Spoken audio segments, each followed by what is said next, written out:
Hey y'all, Scott here, and I'm just sitting here with my old pal Good Video Game. I just can't wait to tear right into you for a hearty dose of 70 or above on Metacritic.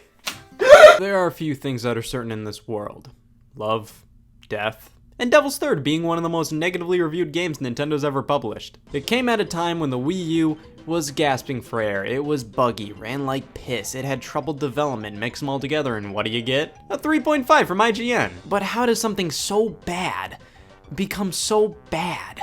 Tomonobu Itagaki. His accomplishments include having a name I probably brutally mispronounce and such titles as Dead or Alive, Ninja Gaiden, Fatal Frame. He's a titan in the Japanese game developer scene, to put it lightly. Originally a key member of Team Ninja, he later moved on to a new company, Valhalla Game Studios, and started work on a project unlike any of his prior games, Devil's Third. It's fair to say the game started development around 2008 with the inception of Valhalla. The game was originally to be published by Microsoft as an Xbox 360 exclusive, but Microsoft decided the game wasn't Kinect enough and dropped the project. It then shifted to THQ, who would publish the game on not only the 360, but the PlayStation 3 and PC as well, receiving a reveal trailer around E3 2010. And then THQ f***ing died. Afterwards, Valhalla retained the rights to the game, and Itagaki later met up with Satoru Iwata of Nintendo and struck a deal. Nintendo would publish the game on Wii U as an exclusive to increase the console's array of online and mature games. E3 2014 came around and IGN re-revealed the game as, of course, a Wii U exclusive. And then basically everything went silent until the game released. Here in North America, that is. Nintendo of America stayed pretty silent for quite a long time on the release of the game, seemingly canceling it for the region. Various news outlets were tipped off that they would not be publishing the game due to a lack of faith in the title. A similar situation happened with the Wii game Disaster Day of Crisis, so this wasn't unheard of. However, possibly due to the outcry from North American Wii U fans or the overall lack of 2015 Wii U titles, Nintendo of America eventually, and seemingly reluctantly, announced in July that they would publish the game, releasing on December 11th, 2015, with Europe and Japan getting the game much earlier in August of that year. It was obvious Nintendo of America wanted to get the game out and never speak of it again, although weirdly enough, they did put effort into giving us a unique box art compared to the European and Japanese release. Of course, due to the lack of faith in the game, Devil's Third initially saw an extremely limited release here, with it being reported that GameStop only received 420 copies to sell across the entire United States. This led to house mortgages of prices on eBay, but this soon changed with reprints of the game being made readily available on Amazon. It's still not a super common Wii U game by any means, but you can still snag a physical copy for around 50 bones. And that's fundamentally the tale of Devil's Third's development. That's a story I'll be telling to my grandchildren. This game always intrigued and fascinated me. It's such a bizarre game for Nintendo to have a hand in. It really felt like they were banking on this being another Bayonetta 2 situation. I mean, without Nintendo, that game wouldn't be a reality, and while it wasn't a big success sales-wise, it was one of the most critically acclaimed games of 2014.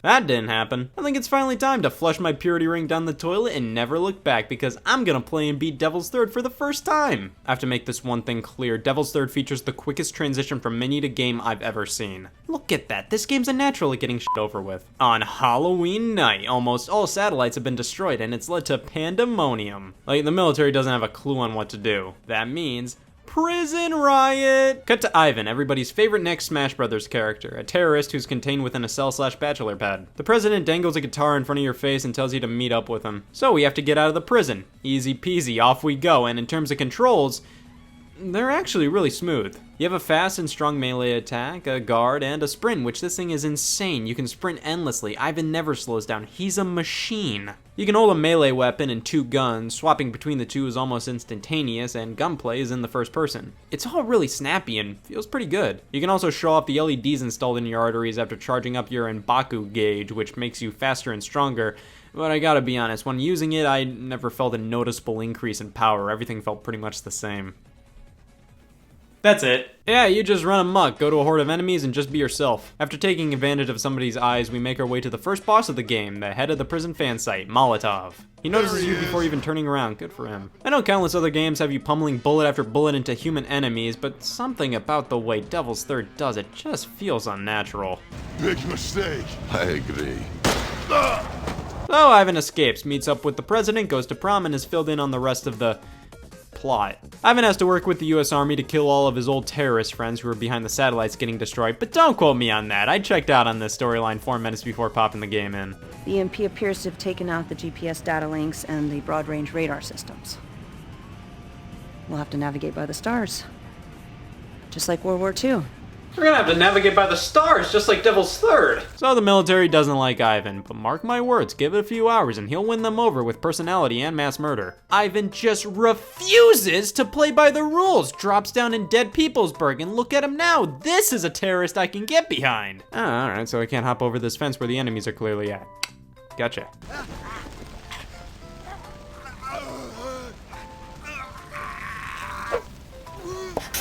Now, are there any features of the game that could only be done with the Wii U, seeing how it's an exclusive? No. I mean, it's not surprising the game can't handle something crazy on the second screen. Like, look at this.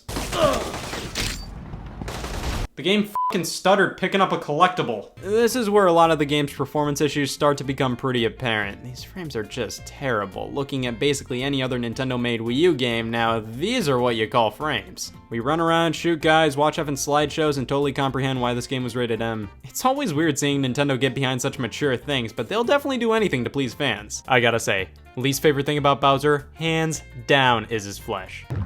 Oh, Nintendo. Ivan recognizes a girl codenamed C4 who was originally on his team, thought to be dead. Flashback to one of their terrorist hangouts where Ivan leaves the group after realizing they're perfectly fine with killing innocent kids. I can tell why he's upset at this. I mean, that is a damn rubber band ball of dead children. He's almost killed because of leaving, C4 defends him, she's shot, Ivan is arrested, and that brings us to this midlife crisis. Here we go, we reach one of our targets, Big Mouse. And holy shit, that's a lot of enemies. Holy shit, I died. Holy shit, respawning killed all the enemies for me. Well, after giving Big Mouse the old what for with bullets,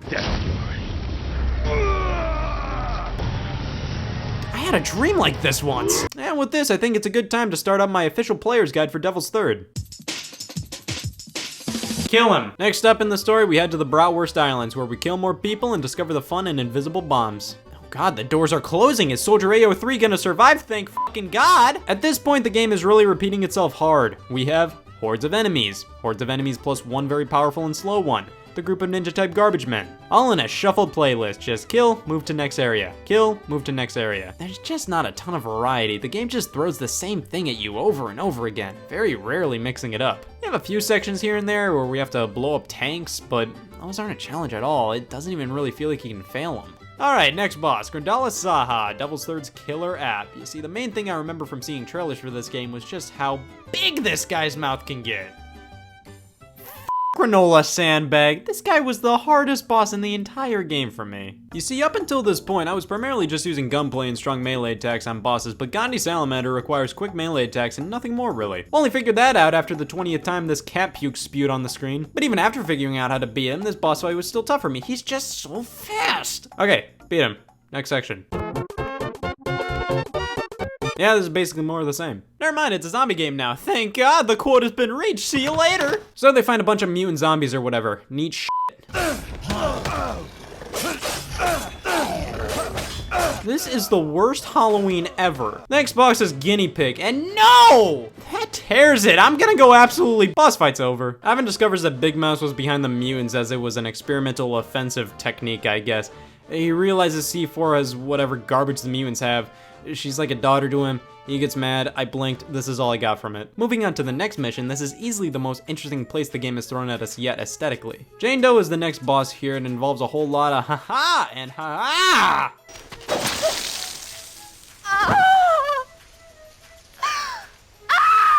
Don't you hate it when your throat gets slit? Heading to the industrial zone to find a captured scientist. We have to wipe out all these people, and after the game tells us to hold on while it takes a breather, oh look at that, helicopters appear, take them down. I'm not sure if this game is getting more difficult, the enemies are becoming cheaper, or I'm just becoming more careless. The classic death by opening door. More are these big guys to deal with, and Jesus, I'm in purgatory. Alright, here's an old man pretending to drink booze. We get to drive this thing to our next destination, and geez, even the cutscenes stutter. Now we have invisible enemies to deal with. Devil's Third, just give up. Ivan is transported into Call of Duty World at War on the Wii. Well, next boss is this flying ogre. AO1 fucking dies. It's just Ivan being Ivan now. On to the last hurrah, and it wouldn't be Devil's Third's last hurrah without whatever the hell this is. Man, I'm actually really excited to finally beat Devil's Third. What a buzzkill! An invisible Ludmilla Karenina is our opponent. She runs away and we're face to face with the true final boss, Isaac Kumano, leader and adoptive father of Ivan, and You are too simple to understand. Even with those silly glasses of yours, you are still a blind man.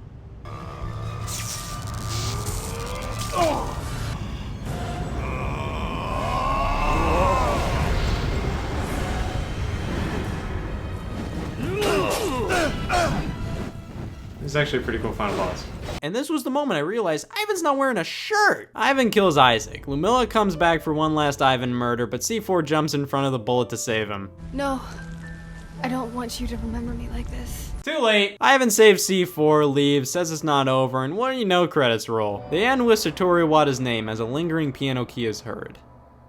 Ending it there would have been a lot more impactful. Instead, this one's for all you credits fanboys out there. Apparently most reviewers didn't even beat the game because one of the biggest complaints is nullified in the ending. Itagaki officially ends things off with a thank you message for patiently waiting for this very moment. This very moment. Well, I finally beat Devil's Third, which means I'm probably on a watch list somewhere. There was a multiplayer component, which was relatively meaty, but the Wii U servers were taken down in December of 2016. Weirdly enough, a PC version of the game, which was exclusively the multiplayer, released as well, entitled Devil's Third Online. But that as well is no longer available as of March 2017. Devil's Third is clumsy, buggy, somewhat poorly designed, and monotonous. But it's nowhere near terrible. It controls really well, it's self-aware, and it can feel like an action-packed power trip sometimes. Of course, it's bogged down with extremely repetitive design, poor performance, and a lack of really any solid new ideas. It ain't great, but it's not nearly as bad as other reviews made it out to be, at least in my opinion. I mean, look at this guy's mouth, that's worth the price of admission right there. However, I will say the game feels really empty at the end of the day. It just doesn't feel like it ever needed to exist, even if it turned out to be everything it was initially envisioned to be. And with Itagaki saying he originally planned a trilogy of games, I don't see that happening. Devil's Third. It wasn't that great, wasn't that bad either. It was just right. However, Merriam-Webster's dictionary defines Devil's Third as a 3 from GameSpot. This game. Silly me, almost had an opinion there.